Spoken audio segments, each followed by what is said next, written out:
Assalamualaikum warahmatullahi wabarakatuh.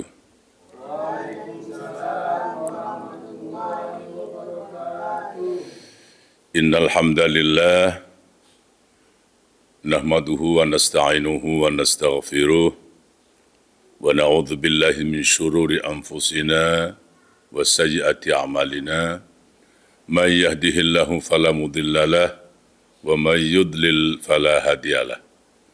Asyhadu an la ilaha illallah wahdahu la syarikalah wa asyhadu anna Muhammadan abduhu wa rasuluh. Amma ba'd. Kita baca surah Al-Ahzab ayat 23. Surah Al-Ahzab ayat 23. Saya baca, kemudian ikuti bersama-sama. A'udzu billahi minasyaitonir rajim. Coba. A'udzu billahi minasyaitonir rajim. Minal mu'minina rijalun sadaqu ma 'ahadullaha 'alaihi.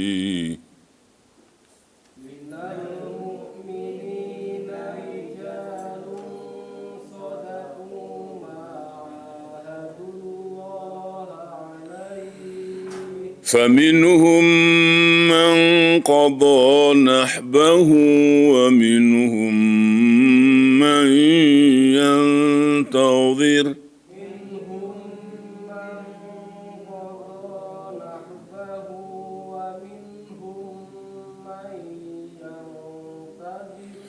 وما بدلوا تبديلا.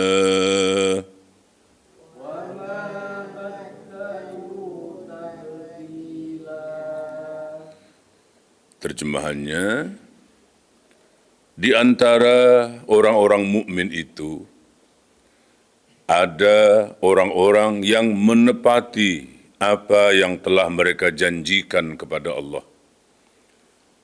Dan di antara mereka ada yang gugur, dan di antara mereka ada pula yang menunggu-nunggu, dan mereka sedikit pun tidak mengubah janjinya. Surah Al-Ahzab ayat 23. Minal mu'minina rijalun sadaqu ma 'ahadullaha 'alaihi. فمنهم من قضى نحبه ومنهم من ينتظر وما بدلوا تبديلا. Di antara orang-orang mukmin itu ada orang-orang yang menepati apa yang telah mereka janjikan kepada Allah. Dan di antara mereka ada yang gugur, dan di antara mereka ada pula yang menunggu-nunggu, dan mereka sedikit pun tidak mengubah janjinya. Tajuk atau judul pembicaraan kita ialah bosan hidup, ingin cepat mati. Bosan hidup, ingin cepat mati. Kenapa bosan hidup? Ada bermacam sebab dan alasan. Mungkin karena hidup mereka rasakan banyak kesulitan. Sudahlah miskin, sakit-sakitan, sakitnya lama, parah, berat. Berkali sudah berjumpa dokter, keluar masuk hospital, rumah sakit, gak sembuh-sembuh. Mereka pikir daripada hidup menderita, menyusahkan orang, lebih baik mati, kata mereka. Bosan hidup ini. Atau mungkin juga sebab utang. Ada juga utang gitu. Utang banyak. jalan ke sana, ketemu orang, nagih, muter ke sini, ketemu orang lagi, nagih, sana nagih, sini nagih, pusing, ya, pening. Daripada hidup menanggung utang, malu, nggak bisa bayar. Katanya lebih baik mati. Bosan hidup, mau cepat mati. Ada yang mungkin karena alasan cinta. Ada? Cinta tertolak. Ya, anak sama anak sudah sama suka, keluarganya tidak menerima. Sedangkan cinta sudah ngebet. Sudah mendalam. Nah, katanya, kita mati saja berdua. Bosan hidup seperti ini.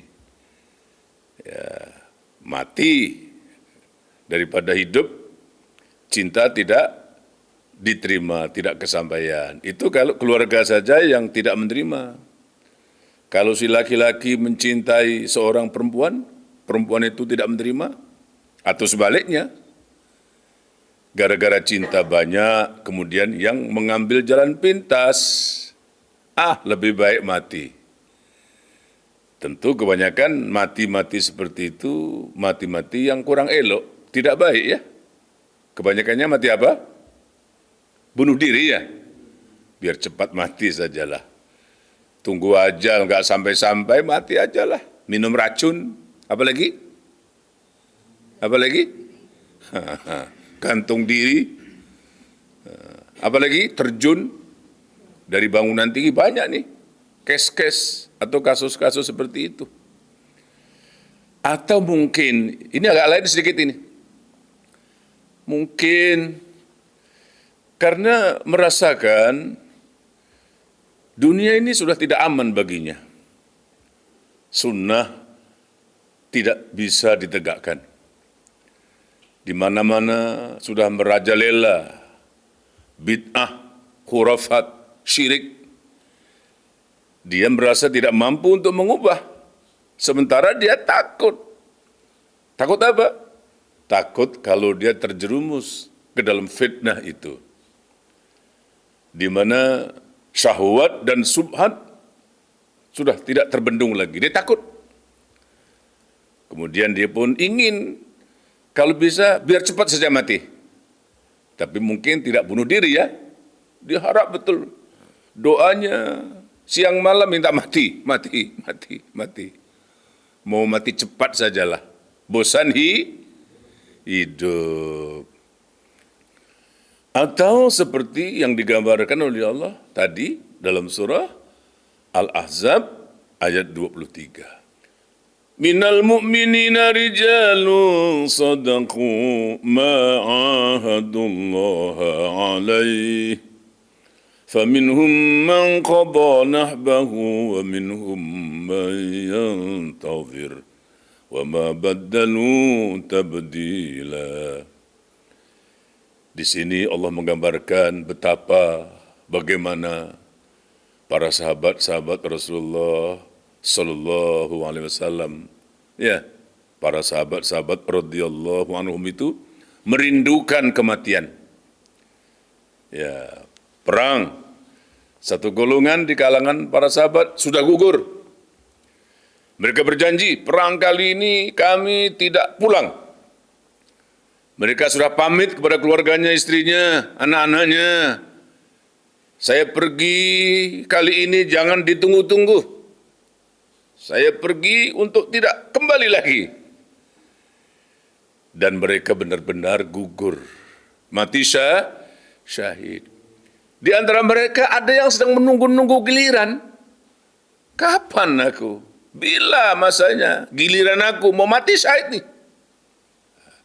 Mereka ingin menyusul kawan-kawan sahabat-sahabat yang sudah terlebih dulu gugur di medan perang, subhanallah. Mereka enggak sabar-sabar lagi.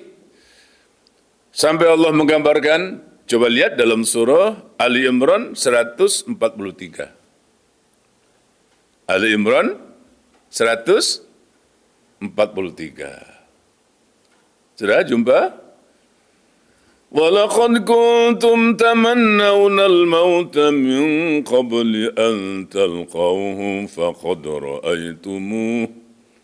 فَقَدْ رَأَيْتُمُوهُ وَأَنْتُمْ تَنْظُرُونَ. Dan kamu benar-benar mengharapkan mati syahid sebelum kamu menghadapinya. Maka sekarang kamu sungguh telah melihatnya dan kamu menyaksikannya.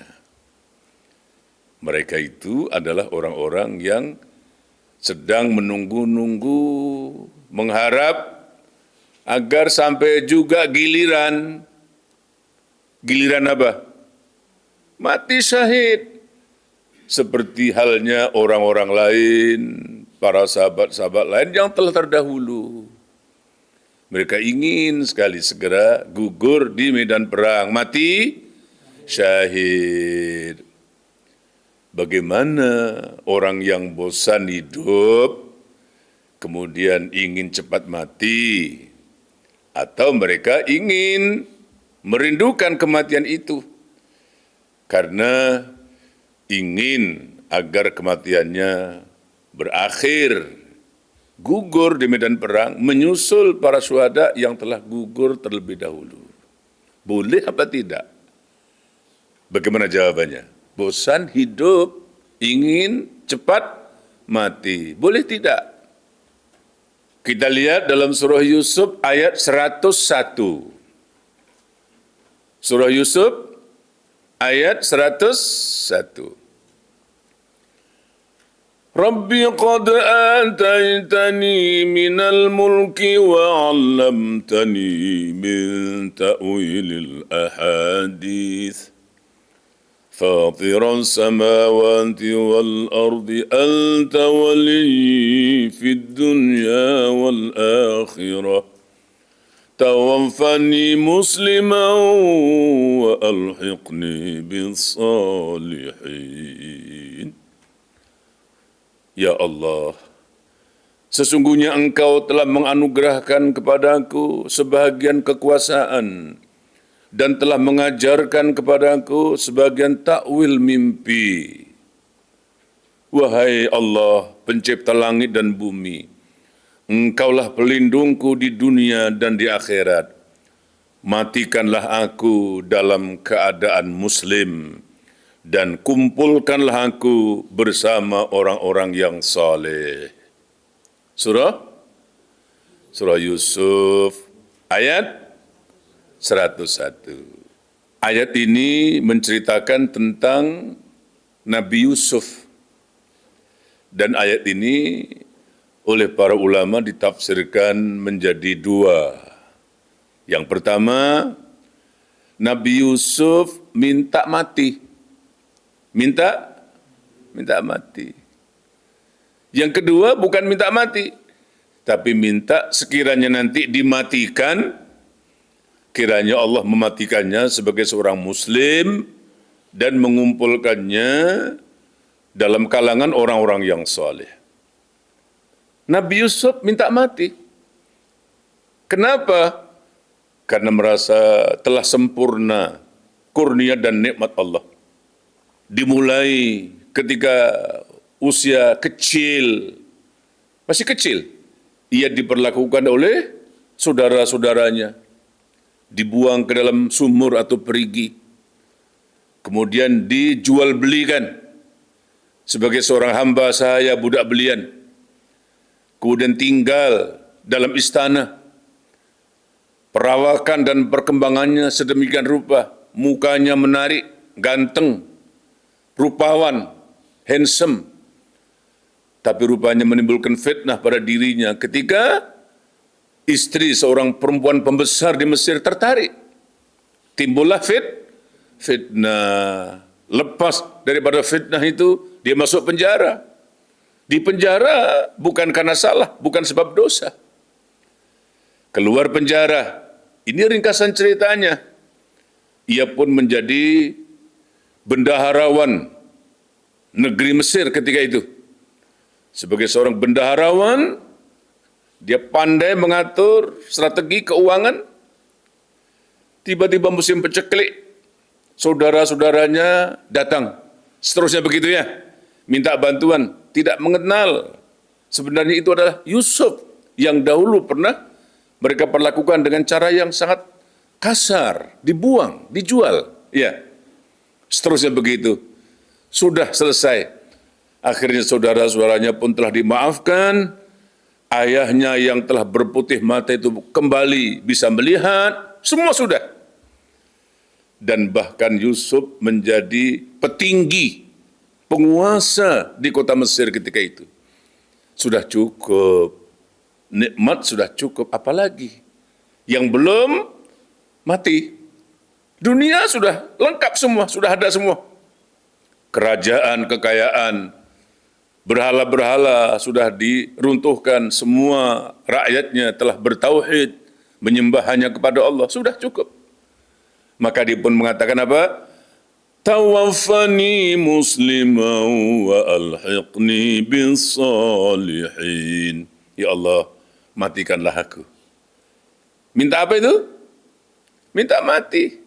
Tawaffani musliman wa alhiqni bis salihin. Ya Allah, matikanlah aku sebagai seorang muslim dan kumpulkanlah aku bersama orang-orang yang soleh. Jadi kalau minta mati cepat, tapi maaf ya, amal sudah cukup ya, anak-anak sudah tuntas mentas, ya, tanggung jawab sudah terpenuhi, sudah tidak ada apa-apa lagi. Kalau ketika itu dia minta, ya Allah matikanlah aku, boleh tidak? Boleh. Tawaffani musliman wa alhiqni bis salihin.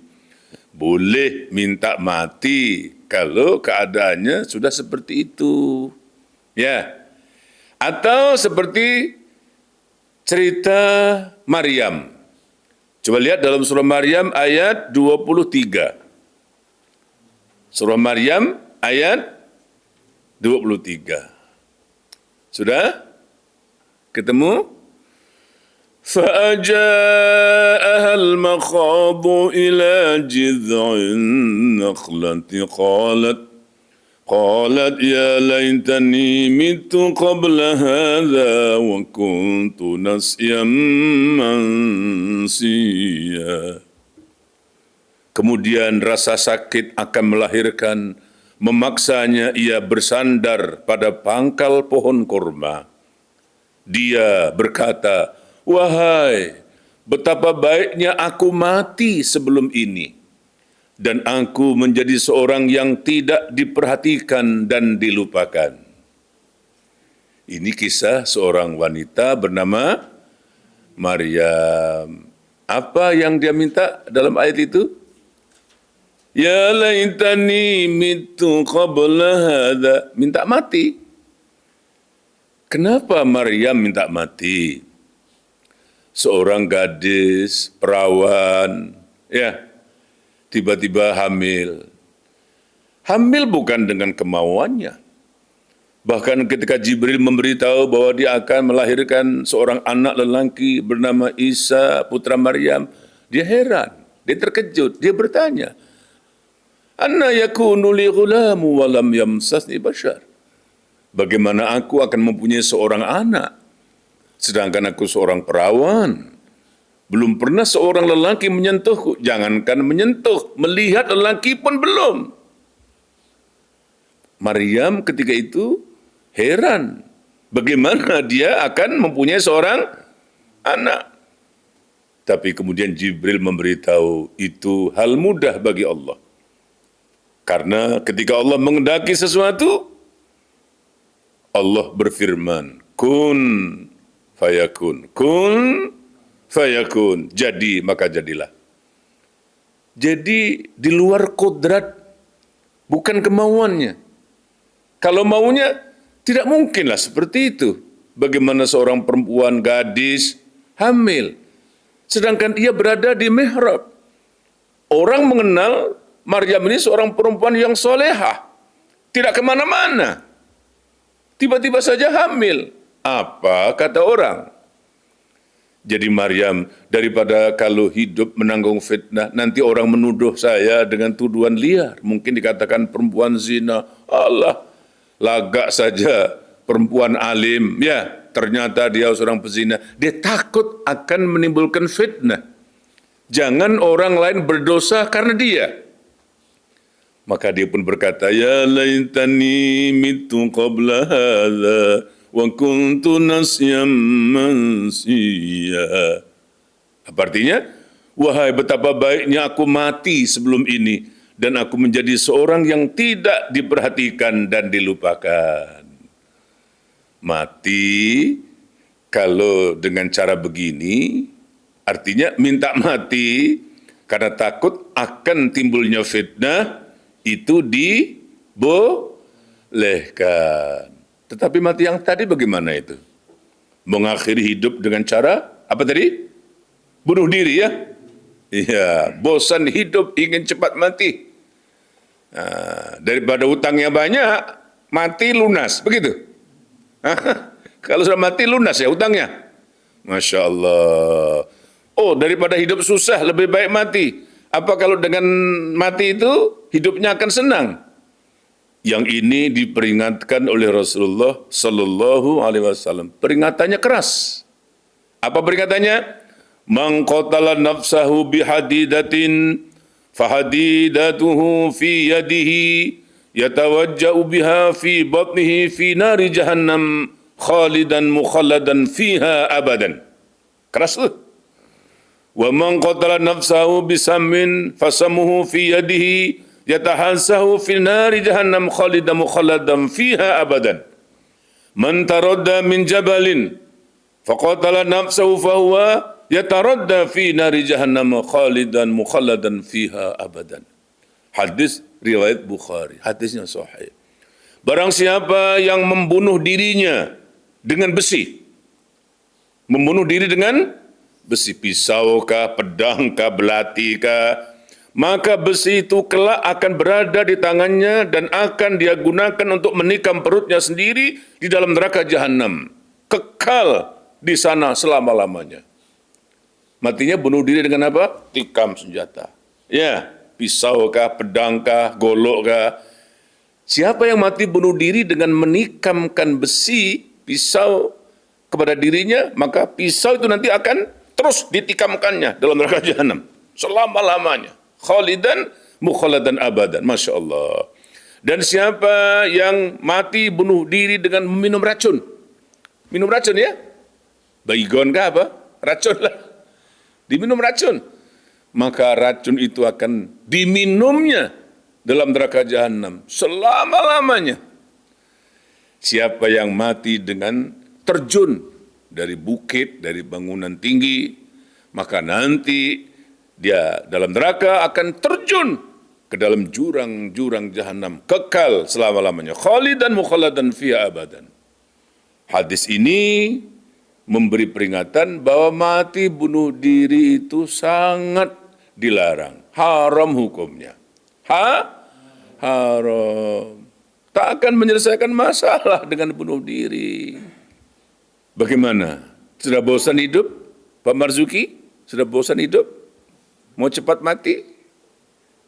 Nah, Pak Anas bagaimana? Sudah bosan hidup? Ini terakhir nih.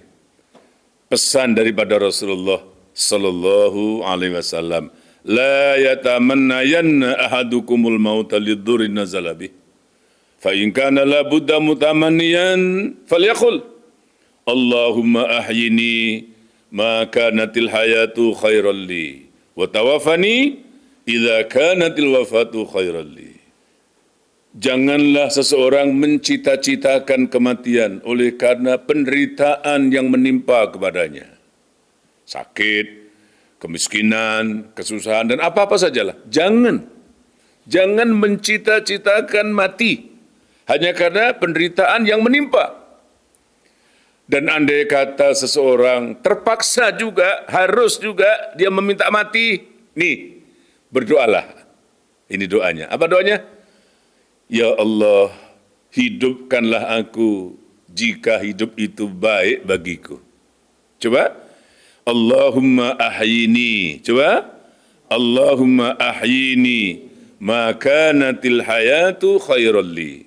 Ma kanatil hayatu khairan li. Wa tawaffani idza kanatil wafatu khairan li. Ya Allah, hidupkanlah aku jikalau hidup itu baik bagiku. Matikanlah aku jika mati itu yang lebih baik bagiku. Bagi kita apa? Hidup atau mati? Asalkan baik. Ada seorang sahabat Nabi namanya Thalhah bin Ubaidillah. Dia menceritakan ada 2 orang masuk Islam. Ini baru masuk Islam. Begitu masuk Islam, sudah bersyahadat, yang seorang ini ikut perang, kemudian mati. Bagus tidak mati di medan perang? Bagus. Apa namanya? Syahid. Yang seorang ini tidak ikut perang, tapi setahun kemudian pun mati juga. Hanya matinya bukan karena perang, matinya karena sakit biasa. Suatu malam, Thalhah bin Ubaidillah tadi bermimpi. Apa mimpinya? Saya bermimpi, saya melihat kedua orang sahabat itu masuk surga. Cuman yang mati syahid itu surganya lebih rendah. Lebih rendah. Surga seorang lagi, siapa seorang lagi? Yang mati juga karena sakit, itu malah lebih tinggi daripada surga yang mati syahid. Saya pun ceritakanlah kepada Rasulullah tentang mimpi saya. Mengapa orang yang mati biasa lebih tinggi kedudukannya dari orang yang mati syahid ya Rasulullah? Nabi menjawab, kamu heran? Selisih setahun orang yang mati sakit itu berapa kali sholatnya? Kalau sehari semalam berapa kali? 5 kali. Kalau sebulan? 150 kali. Kalau setahun, 1.800 kali. Sejak saudaranya yang mati syahid, dia masih ada waktu setahun. Dia masih mengerjakan sholat 1.800 kali dengan jamaah. Sekali jamaah 27 kali 1.800. Kebaikan bukan itu? Kebaikan. Puasa sunatnya berapa kali? Ramadannya sekali. Dan dalam sekali itu ia berjumpa dengan Lailatul Qadar. Berapa bonus? Masya Allah. Belum lagi zikir-zikirnya setiap hari. Belum lagi baca Qur'annya. Belum lagi sedekahnya. Belum lagi kalau dia umrah. Belum lagi kalau dia haji. Belum lagi kalau dia beramal dengan segala bentuk amal-amal soleh dan ibadah-ibadah yang lain. Setahun punya kelebihan yang setahun itu kemudian melebihkan derajatnya dibandingkan dengan yang mati syahid. Apa artinya itu? Allahumma ahyini ma kanatil hayatu khairan li. Ya Allah, hidupkanlah aku jikalau hidup itu baik bagiku. Matikanlah aku jikalau mati itu baik bagiku. Hidup bagi kita adalah tambahan amal. Dan mati itu bagi kita adalah istirahat dari segala kelelahan. Istirahat daripada dosa. Mudah-mudahan tidak ada yang bosan hidup ya.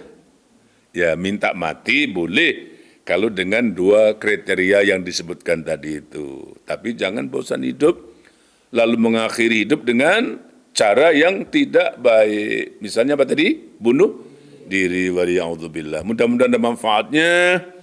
Billahi taufiq wa hidayah. Assalamualaikum warahmatullahi wabarakatuh.